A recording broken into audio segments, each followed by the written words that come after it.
Hello guys, welcome back to my channel. So today we'll be making plantain mosa using this overripe plantain. If you have this in your house, please don't trash it, just bring it out. I'll be using it to create magic from this to this, and you really enjoy these puffies because they are so yummy and delicious with just basic ingredients in your kitchen. So if you want to learn how to make it, then you have to keep watching.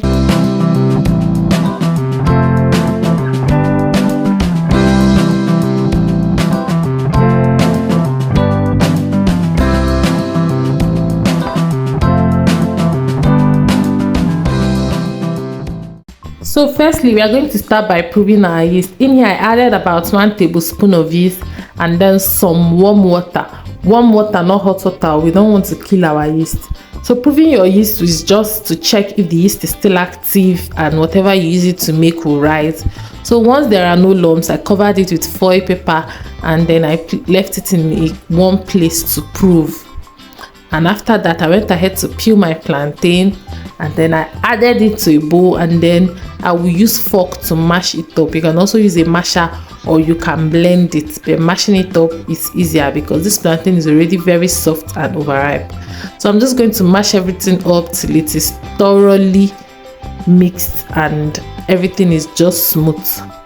And once I've achieved my desired consistency, I'll go ahead to add the rest of the ingredients to make this our plantain mosa. So firstly, I'll be adding some flour to bind our plantain.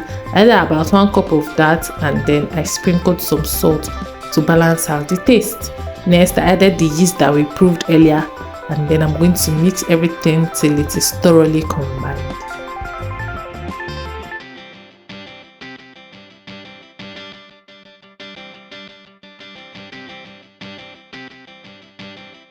So I noticed that I needed more flour and I went ahead to add a little bit more, in total let's say about 1/8 of a cup. So I just added it and then I mixed everything till everything is thoroughly combined, and then I went ahead to add my chopped onions and peppers. This is optional, but trust me, it elevates the taste of this mosa. I also went ahead to add some milk. I just dissolved about 2 tablespoons of milk in very little water, and then I added it and mixed everything in till all was thoroughly combined. I now went ahead to cover it with foil paper again, and then I'm going to keep it in a warm place for it to rise. After about 20 minutes, this is what we have. Our batter has risen, and then I'm going to go ahead and place a pan on fire, and then I added some vegetable oil, and then we're going to go ahead and fry our plantain mosa. So once the oil has heated up, I went ahead to test if it's hot enough to fry by adding just very little butter into it.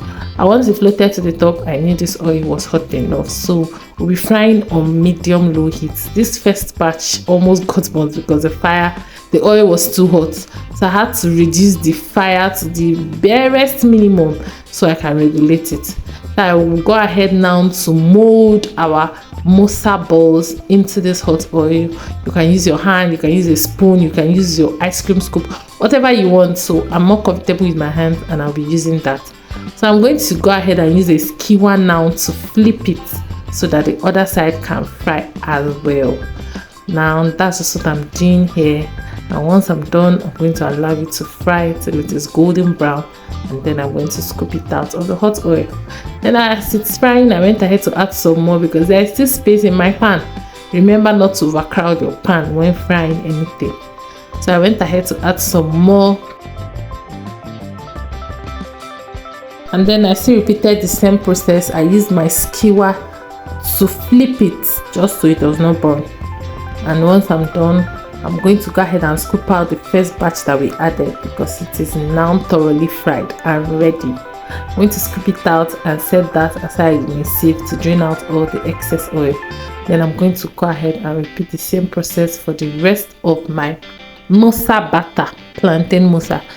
So I'll just be molding in some more of the batter into the hot oil, and then we are going to just repeat the exact same process. I'll add everything in, and then I'm going to flip the skewer and then take it out of the hot oil. This is so easy to make and it's so delicious. Like, it is different from the ordinary puff puff. Like, this is so naturally sweet and good. Like, I enjoyed this so much and I know you enjoy it. So just try it out.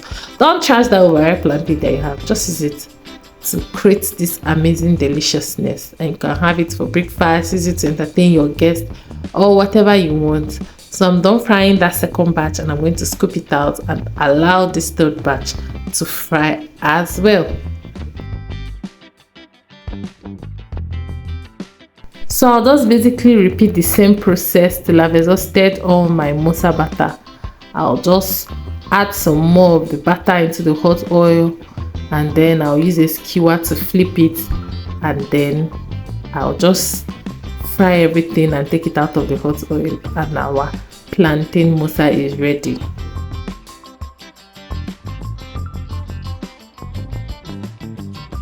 So this is the very last batch, and once I take it out of the oil, I am done, and our plantain mosa is ready. This is so easy and delicious to make, and I hope you enjoyed this video and you give it a try. I'll see you guys in my next one. Bye.